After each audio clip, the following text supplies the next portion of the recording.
Hey there. So I wanted to walk you through today planning a project-based learning lesson. Now, I'm totally a newbie at this. I was inspired by a conference I went to earlier this year called Deeper Learning, where they kept talking about project-based learning. And I was like, okay, does that just mean that you do a project instead of a test? And no, it doesn't. I went through an online training through CE Online. They had us go through lots of different articles, different videos, and some really inspirational stuff out there. You should definitely check out links regarding PBL Works, which is from, I think, Edutopia maybe. There's also High Tech High. There's lots of different resources out there on YouTube especially that you can look at to understand more about what project-based learning is.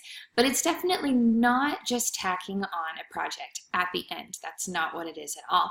Instead, the students are learning through the project. They're doing different things throughout the project as like a sequence to understand the material. So it basically takes you as a teacher away from presenting the material on the stage, which as history teachers are notoriously bad about doing. I mean, I lecture all the time. It takes me away from being the center, and it puts the kids in the center. And yet you still have a sense of control over how you present the material, how they're learning the material, how they're assessing the material. So you're not giving over the reins fully to the students, but you are giving them more responsibility. It's definitely more interactive. And one of the reasons I'm exploring this is just because we're now on a block schedule and I need to make sure that I'm not talking for an hour and a half every day to each class because nobody wants that. I don't want that and the kids don't want it. So I've been looking at how do I incorporate this in my classrooms. And one of the things, all the training I've been through is really, really great. All the conferences I've been to are great. All the videos I've watched are great. But what has really struck me that nobody's answered yet is, what does it look like on a day-to-day basis? Like, it's a great idea. I love seeing the projects that they come up with, but how in the world do they actually learn the material through doing the project? Like, what does that actually look like? So one of the things I had to do for this course was design a project. And so I sat down and tried to conquer the how do I do the day-to-day? What does it actually look like every single day of my class? What are the variety of ways the students are going to get the material, that they're going to demonstrate their knowledge of the material? And so if you would, just plan with me today. We'll walk through it together and I'll show you what I'm doing. And as I continue adding different project-based learning units into my classroom, I'll definitely be posting those plans on here as well. All right, so this is a form that I made on Google Drive, and I just made a basic project-based learning planning form that every time I do a new project, I'm just going to copy over. And so for this project, I was looking at a unit I have on it's in Early America, when I teach the students about the Enlightenment, about the Great Awakening, about what is called the public sphere. And I know I'm probably the only history teacher, or at least high school teacher in America, that teaches about the public sphere, but I find it absolutely fascinating. In fact, let me tell you about the public sphere really quick, just so you understand what I'm doing. Okay, so as I explain it to my students, the public sphere is basically an arena where people have conversations. And so we've talked about how the private sphere is your home. This is where you visit with your family members and things like that. And back in early America, a woman's place was in the home. Then there's the official government sphere. This is like where Congress meets, and they have those official governmental debates. They make action plans, things like that. So that's the official governmental sphere. But I tell the students, I'm like, most decisions, while they're made in that government sphere, they're not just kept in the government sphere. It's not like people from Congress are the only ones talking about something. So instead, everybody, every citizen is talking about things, and they're doing so in public places. And the example I give them is, so we have school uniforms. And so I said, let's say the student council was debating the hem length on the school uniforms, or debating, what outerwear we could have, or something like that. I said, do you think that the student council would be the only people talking about it? Absolutely not. They all agree with me. And so I'd ask them, I said, okay, if the student council is not the only ones talking about it, if you're talking about it too, where would you be talking about it? And so they start saying, well, we'd be talking about it, well, in the hallways and probably in class and definitely in the lunchroom and even in the bathroom. And then as they keep thinking about it, they say, well, we'd be talking about it on the phone and probably tweeting about it, maybe using social media, Snapchat. And I'm like, yes, all of those things are the public sphere. Well, what we see in early American society, especially through Benjamin Franklin, and I'm going to use his autobiography to show my students this, but what we see is a growth of the public sphere. When you see the advent of newspapers in early America, billboards, and which I guess they'd be called broadsides then, not necessarily billboards, but broadsides that were posted, newspapers, coffee shops, taverns where people would meet and gather. You start to see like political societies, those secret organizations forming. Benjamin Franklin starts the fire company, which, as they're standing watch in the middle of the night, what are they doing? They're talking. You even start to see libraries crop up where people could come and get educated on different things. And so this growth of the public sphere is really going to enable the Great Awakening messages to spread. It's going to enable common citizens to start thinking Enlightenment thoughts, and it's really going to prepare them mentally, culturally for the revolution. And so that's one of the big things I love teaching my students in this unit. My problem so far has been I've always taught them, just lectured, and then I've had them do a project, and that project has never quite been right. What I've had them do is I've had them create a newspaper, just like Benjamin Franklin would do. And I assign each student a different article. Some of the articles are a little bit more philosophical, and so I usually give those to the stronger students. Other articles, not quite so much. And so just depending on students' abilities, and I put them to work together. But here's the problem. They don't really have a frame of reference for newspapers, I've realized. They have no clue what they look like because most of them have never touched a newspaper. They've never seen it. We live in such a digital age. And it doesn't really mean much to them. When they think public sphere, newspapers, and all that, they're just basically creating this project for me. They're not translating it to their life and they should, because the public sphere is just as alive and active today. And as we talked about in class, I said, if you all came to an agreement in your public sphere conversations about the dress code, wouldn't it be wise of the student council to listen to what you say? And they're like, oh yeah, they have to. And I said, exactly. And it was the same way in early America. So I've wrestled with, how do I make this concept, which is so relevant to them and so interesting, how do I make it real to them when I'm teaching it and when I'm assessing it? And that's where this project-based learning unit is going to come in, because I'm going to drastically change not only how I teach, but also how I assess their understanding of these concepts. All right, so now that I've explained that, so back to the form, I'm going to rename the form, since this is a project where I really, like when I was thinking back through all the different things that I teach the students in this unit, the thing it really comes down to for me, the thing that interests me and excites them, is the public sphere. And so I'm going to call this Creating the Public Sphere. Whoa, help if I could spell it. There we go. And all project-based learning units, they need some kind of driving question. And I've toyed a lot with different kinds of driving questions, like, well, if Benjamin Franklin had had our technology, what kind of public sphere would he have created? Like thinking like that. How could he have created a shared identity? But then I started thinking even bigger.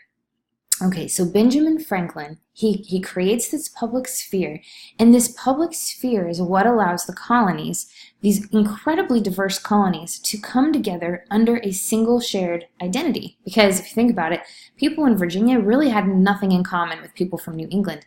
However, through this public sphere, through these newspapers and consumerism and all of that sort of thing, they came together in a way that allowed them to unite and actually rebel against Great Britain. So I thought, well, let's translate that to our world today. We are on a campus. We're a small school. We're a private school, but we're on a campus that has pre-K3 all the way up through 12th graders. And I think what I want to do is ask the students, kind of as my starter, that attention getter, as I'm introducing this project, tell me about your school identity. Do you feel like we are really the family that we say we are? And my guess is that students are probably going to say no, that we're really not a family. Like we talk about being a family, we want to be a family, but the reality of that isn't there, not yet.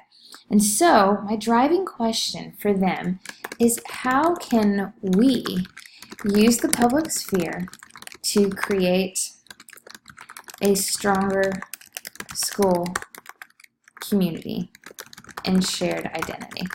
And I might modify that a little bit before I present it to them. But essentially what we're going to do is we're going to learn about history, and then we're going to apply history to our own school. Apply this concept that Benjamin Franklin used to our own school to see if we can use it to the same effect. And I think that is something that they would be able to get behind way more than any 18th century newspaper that I asked them to create. So the different pieces of this planning document, we have essential knowledge. What do they need to know? This is where you could put in standards. I'm going to save putting in like the actual standards when I go on to our official curriculum building website thing that we have to use. Because for me, I have a list of terms. I'm like, these are the terms the students need to know, and they all relate to my standards. So whether you put standards there or this is just off from your head, this is what the students need to know. The learning outcome, what should they be able to do? The instructional strategy, how will they learn the material? And then assessment, how will they demonstrate their knowledge? And so as I was doing this project, I found that the easiest thing for me to do is just to break it down, starting first with, okay, what do they need to know?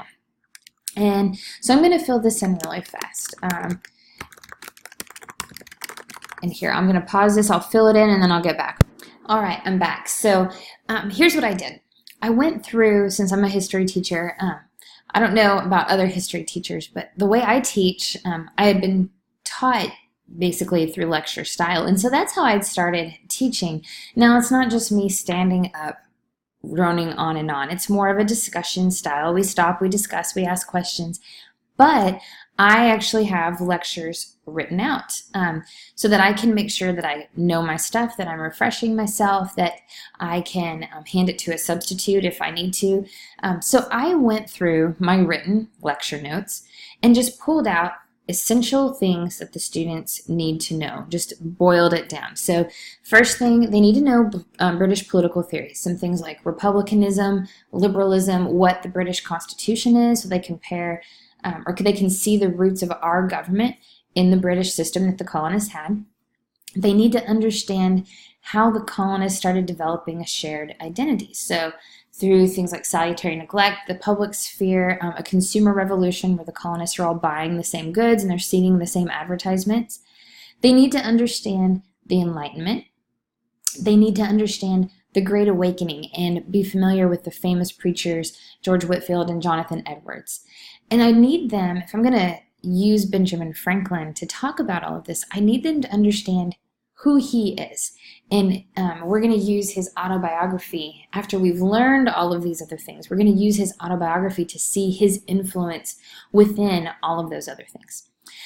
We're going to talk about the 7 Years' War, and you can see I have a lot of different terms there that I need to teach the students that they need to understand. They need to understand what the shared identity was that the colonists had. A lot of people think that the colonies were becoming more and more American, when in fact they were actually becoming more and more British, because it was British religion, it was British consumer goods, British political theory that they were imbibing. And so I need to make sure the students get there and understand that this shared identity that the colonists were developing was a very British shared identity. And then I need them to ask the question, if Franklin had lived today, so taking it from history and putting it to today, what would have been his role in the development of that identity that they had created? How would he have used the public sphere that we have? So I need them to understand what it looked like then and be able to recognize it in their world today. Now, is this pretty? No, but this is just my planning document. Nobody from my school is going to see this. This is not what's going to appear in my official lesson planning software. So it's okay if it's not pretty. It's just for me to sit and kind of just map out my thoughts. So now I'm going to go to the learning outcomes. Like, what should the student be able to do? And so, like, for British political theory,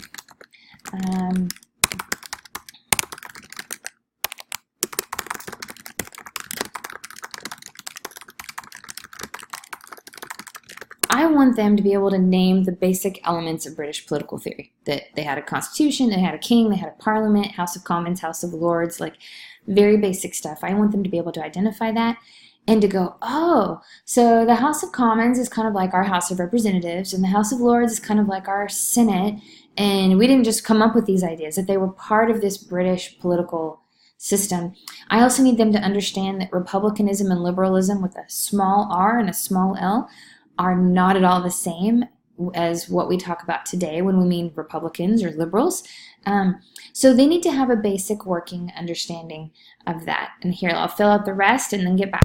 All right, I'm back with it filled in. So for the shared identity, I want the students to be able to explain how stability and change led to a shared identity. And you'd have to read my notes to understand that.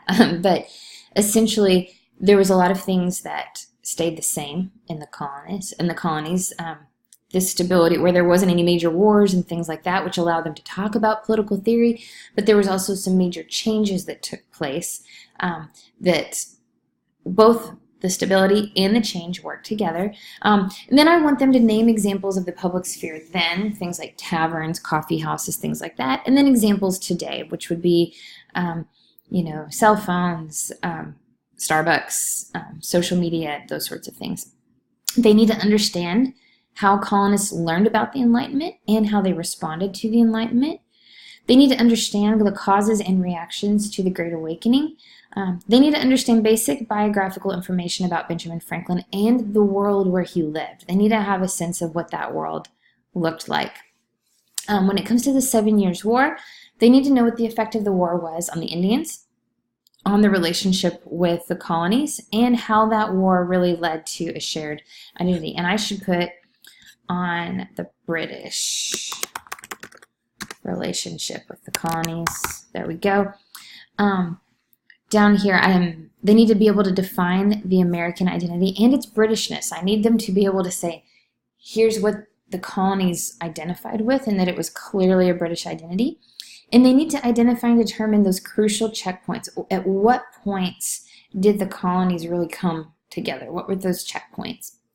And then down here, they need to be able to identify the role of the public sphere. So they've already, up above, they have already identified what the public sphere looks like today, but I need them to take a step further and say, okay, well, here's how it's still working today. So that part, that was pretty easy for me. The hard part was, okay, how will the student learn the material in a way where I'm not just standing up and talking the whole time? And so here's where I had to get a little creative. So on here, I think what I'm going to do is give them a background reading with an overview of British political theory. At the end of this reading, I'll probably have some questions for them to answer, to discuss, just kind of to self-assess. I might walk around the room as they're doing it, make sure that they are actually understanding, because it's complicated and it's abstract, but to me that's another good reason to have it in a reading where they can really go back to it and like grasp hold of it, more so than me standing up and talking. So a background reading with an overview, that'll help get that taken care of. And how are they going to demonstrate their knowledge to me? Well, I think what I'm going to have them do, we have different levels of assessment at our school. I should preface this with, we have, we call them tiers. We have tier 1, tier 2, tier 3. So a tier 1 is like the big formal test at the end, big formal assessment. A tier 2 is kind of that mid-level quiz grade or something. It could be a seminar type discussion or a writing, something that's a little bit more effort but not a full test. And then the tier 3s are like the daily grades, the worksheets, the extra practice, things like that. But there's also times when you don't really need a grade. Like I was thinking about it, I don't need a grade for every single one of these things. So in this case, I really just need to know that they got it, right? So I think what I'm going to do is do an exit ticket, which is going to be a compare and contrast chart comparing British government with our government. Like I'm going to give them a briefcase of tools, like not a literal briefcase, but in the notebook I make them, I'm going to have a series of tools, and I'll probably put in there the reading, and then below the reading I'll have this Venn diagram, or just a compare-contrast chart. And as they leave class that day, they're going to need to show me that they have completed that. I can look at it really fast, and I can know whether they got the information or not. So for this right here, development of a shared identity, I think what I'm going to do is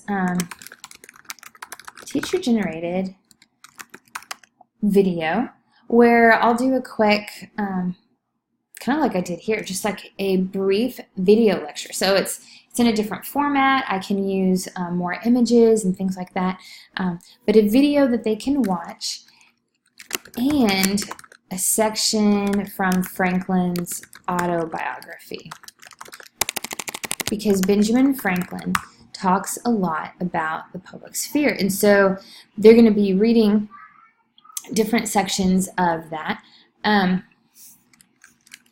And then what I want them to do, the assessment, and this I think is going to be a tier 3. It's going to be like one of those daily grade. I'm going to have them identify elements in Franklin's autobiography through a highlighting activity. So I can't remember the name of it right now, but I have seen a web program where you can put some text on the computer. Students can go through and highlight various portions of it, and then when they submit it, they can actually compare their highlights to others. And so I think what I'm going to do is do that in this section. I can either do it on the computer, or I can have them do it individually in their books, where they're going through in their books, highlighting different pieces, and then coming together in small groups to discuss. And by the way, I planned on this project where students were in small groups of like 3 to 4 as they're working through this, and so when they get to certain assessments like this, they're going to have to be highlighting. But once again, I can give them a participation grade, but this will also be a really quick representation to me of did they get it or did they not. So pretty easy to grade. For the enlightenment, once again, I'm going to do another a quick background reading, very brief, with Franklin quotes. So Benjamin Franklin tells this excellent story about when he attempted to become a vegetarian, and he uses Enlightenment reason.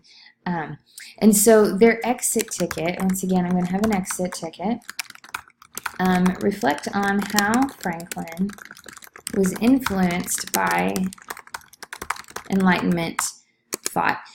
So they're just going to write me a brief response that, okay, here's this story that Benjamin Franklin tells. Where do you see the Enlightenment in that story?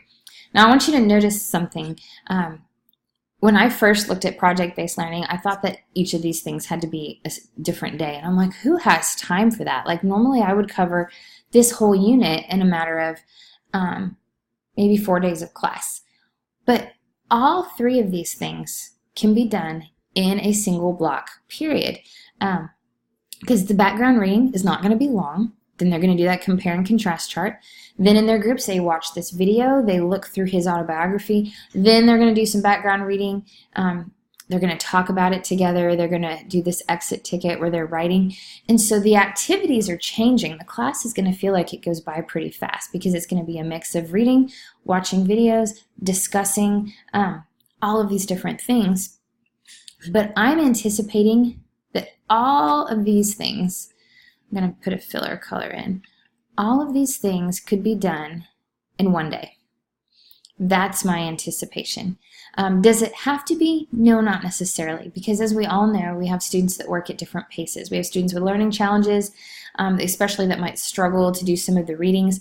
The nice thing is, since I'm giving them this briefcase of materials, they're going to have all of the background readings before they even come to class. So some of those students that have attention issues, or maybe that are English language learners, they can actually be previewing this ahead of time and then come to class and participate in that discussion, having already had a pass at the reading. So there's different ways they can do this. Let's see, when we get to the Great Awakening, I have some great resources where people are reacting to George Whitefield. And so he's going around preaching, and you have some that are critical of him, saying, oh my gosh, this guy's the worst thing that ever happened to the church. You've got some that are just glowing, all primary sources, and as a history teacher, that's the real meat. That's what we want. And so what I'm going to do is first I'm going to have the students research the Great Awakening. You know, there's times when we need to step back, and the Great Awakening was one of those when I thought, you know what?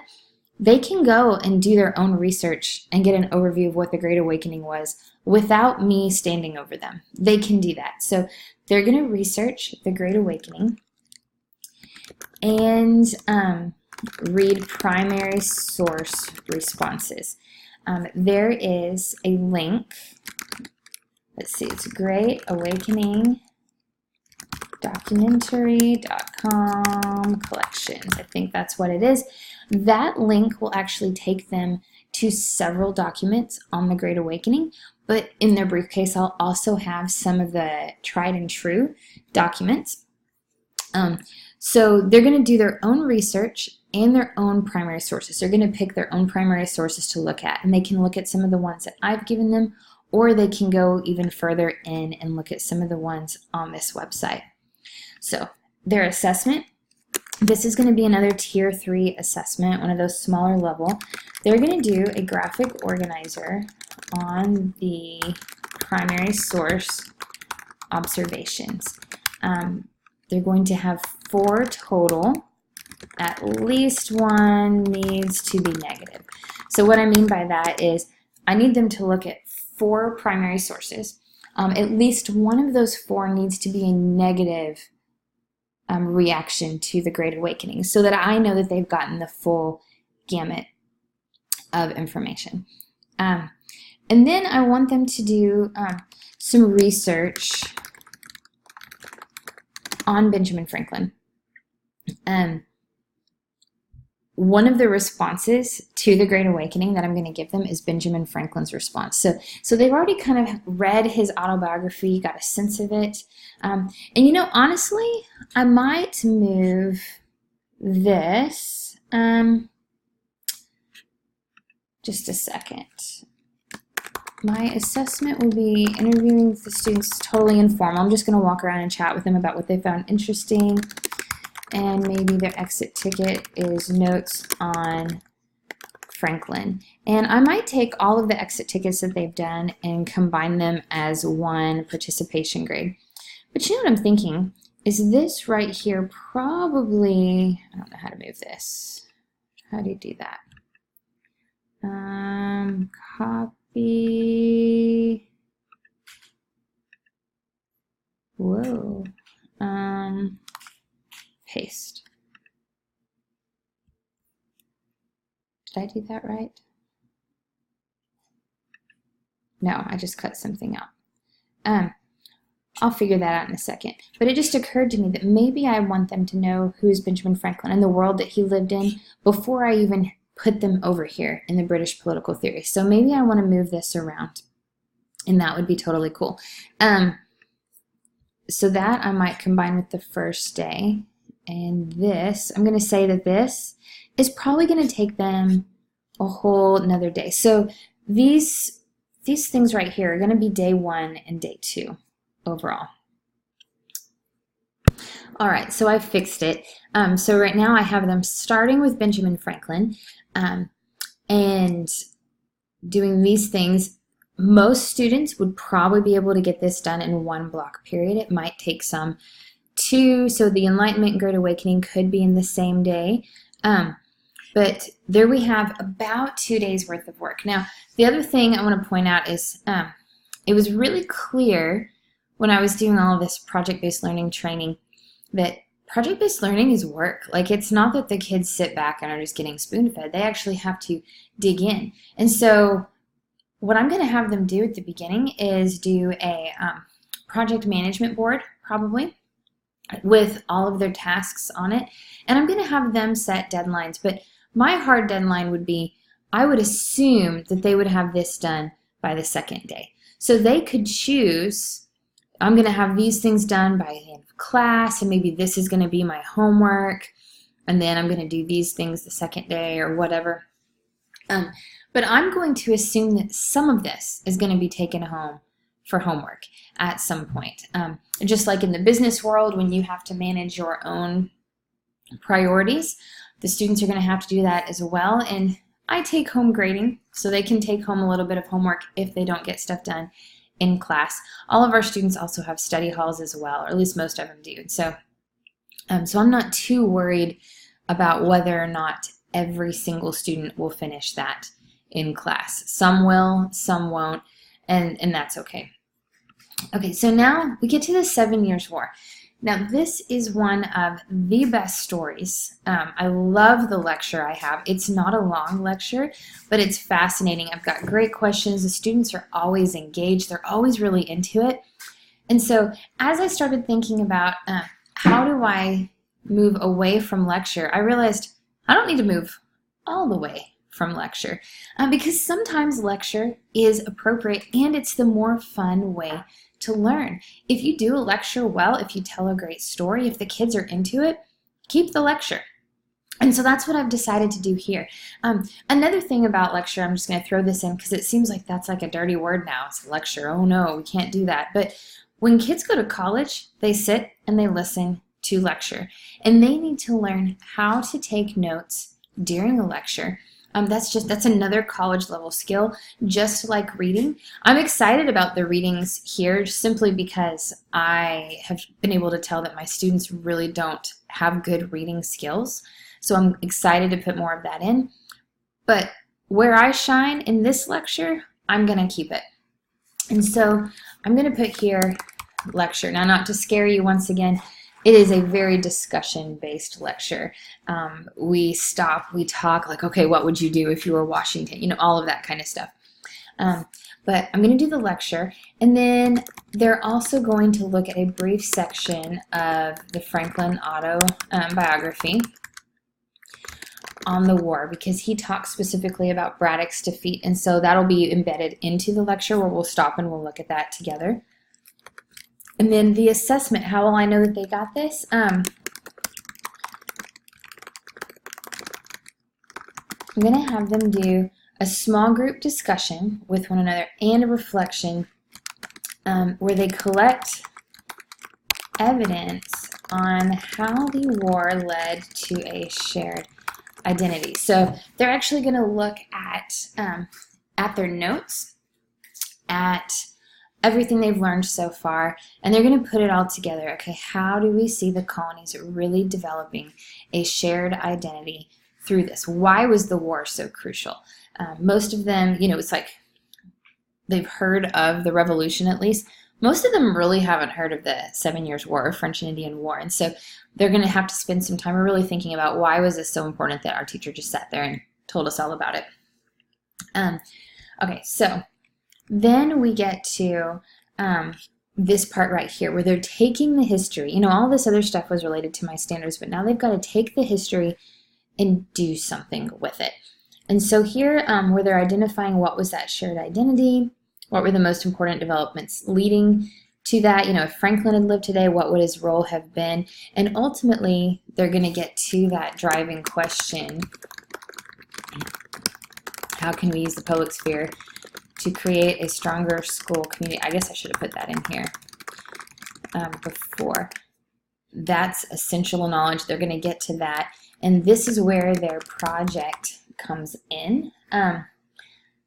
They're essentially, what I'm going to have them do is create a plan to present to our school's marketing department or community leadership team. We are starting a new structure at school with our leadership where there's actually a community team that's focusing on building the community within our school. So the students are going to create some kind of action plan, like whether it be here's a commercial, or here's an event that the school should host that's going to build camaraderie, some way that they can use the public sphere, and they're going to present that to the people who can actually do something with it at the school. So I'm going to put that in there. But over here, so identifying this, my instructional strategy here, this is really them. They're coming up with that. So here I'm actually just going to give them rubrics for their project and proposal. What I'm going to do is I'm going to ask them to create a proposal. So they're going to sit down. I'm going to give them a worksheet that they'll walk through when they're creating this proposal. But this worksheet's going to say, you know, okay, what was a shared identity? What were the most important developments leading to it? You know, it's going to ask them all of those questions. And then it's going to ask them, okay, now where do you see our school community lacking? What elements of our public sphere could you use? You know, kind of walk them through the brainstorming. And then they're actually going to write up a proposal of, okay, we're planning on revamping our school's use of social media, and here's what it's going to look like. So they're going to create a proposal, and then ultimately they're actually going to do a prototype and then do a presentation. So the instructional strategy right here is just the rubrics. It's rubrics for project and proposal. Like, I'm going to present them those rubrics so that they can see what actually I am looking for. And this rubric is going to be a mix of both the history. Do you have a good understanding of what this community looked like, this shared identity looked like? Do you have a good understanding of how the colonists got it and the use of the public sphere? And it's also going to have some of those 21st century skills that are so important for project-based learning. And that is things like their collaboration, presentation, those public speaking skills, professionalization in the project and the proposal itself. So all of those things are going to be incorporated in that rubric, and we're going to go over that in class. And then the rest of the time is on their own. And so this is where they're going to do a project proposal. This is also, both of these things are kind of together. And then here they're going to be, I'm going to put actually student determined deliverable. That's a fancy word for saying the project. But see, they're going to pick what project they do. They're going to decide what it looks like, and they're going to do a presentation to somebody other than me. And I love that element of project-based learning, because when they're doing it just for me, they tend to be lazy, right? They know me, they know I love them no matter what. But there is so much more at stake when you're actually doing it to somebody who's not in your classroom every day, who's somebody who might take your idea and actually run with it and make it happen. So let's see. This is another, I'm going to put here. This is another kind of segment. Do that.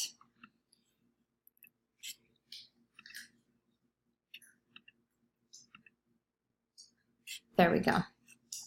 Now I think, so overall, just for them gathering the information, I'm seeing about 3 block days to be used for that.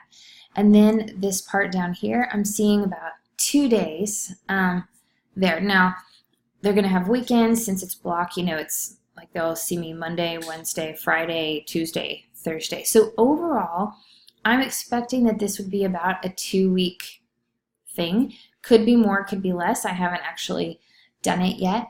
Now, do I have time to do this kind of thing on every single unit? Not yet. I haven't quite figured that out. But what I love about this is that it makes history applicable to today.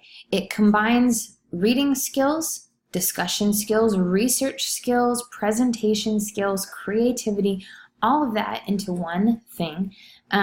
There's primary sources embedded throughout. Oh, by the way, the project proposal, I should put, this is going to be a tier 2 grade. That's going to be like a quiz grade. And then their deliverable, that actual presentation and project, that's going to be their tier 1. So I've got all the different grading levels within here. And so the only other things I'm going to jot down for a second are my inquiry event, or like basically my opener, right? How am I going to get them started? I'm going to ask them, how unified is our school community compared to the colonies? How did the colonies transform? How can we? That gets him hooked. That gets him interested that, okay, she's not just talking about boring old history stuff now. She's actually talking about something that's relevant to us. So I'm going to start with that. And then I need my, okay, basically what they need. It's kind of my to-do list. They need a roadmap with dates, like a planning document for their project, maybe a Trello board. Trello, T-R-E-L-L-O, I'll put that here. Trello.com, I think it is. It's a great project management arena where you can actually see what they're doing, and they put it in digital. So some kind of planning document, some kind of checklist for them, maybe even something that looks like this where they can check off what they're doing. They need some kind of self-assessment. I'm not sure what that looks like, or maybe that's just within the exit tickets. My rubric, or actually, I don't know if that's in the exit tickets, or maybe self-assessment slash peer assessment of project proposal. I might have them put their project proposals on a discussion board where other students can view them and give feedback. So give a little bit of an extra element. In fact, I love that so much. Maybe I should do that right here. Yeah, where they can get feedback from one another. That's always an exciting thing. So let's see. They need my rubric. They need a template for their proposal. They don't know what proposals look like, so I need to give them some kind of worksheet or template for their proposal. I need to end somehow with a reflection for them, where they can look back on what they learned, what was challenging, that sort of thing, because as we know, you don't really think about, especially those 21st century skills, you don't really think about what you've learned unless you take a minute to reflect on it. And then I need project briefcase. So basically, relevant documents, links, graphic organizers, worksheets, etc. And I need to have it digitally as well. So these kids will get from me, they have a notebook that I actually create for the class. Maybe I'll show that in another video. So they need to get from me stuff in that notebook, but then there also needs to be a digital version where they can access videos and things like that. So that is what they need from me. And so that's just a good reminder for me, okay, that I need to accomplish that before I actually roll out this project. So there we go. There we go. So there we go. I have a great project planned out. I have now the day-to-day worked out where these students can actually go through, learn the material in different formats, and it's not going to be overwhelming. It doesn't even get rid of my lecture, which I'm so excited about, but it does change things up, and I'm hoping that this will be something more exciting than what I've traditionally done. I'm already so excited about it that I have a feeling that energy is going to leak off onto them and that they'll be excited too. So hopefully this was helpful for you. Come back and plan with me another time in the future.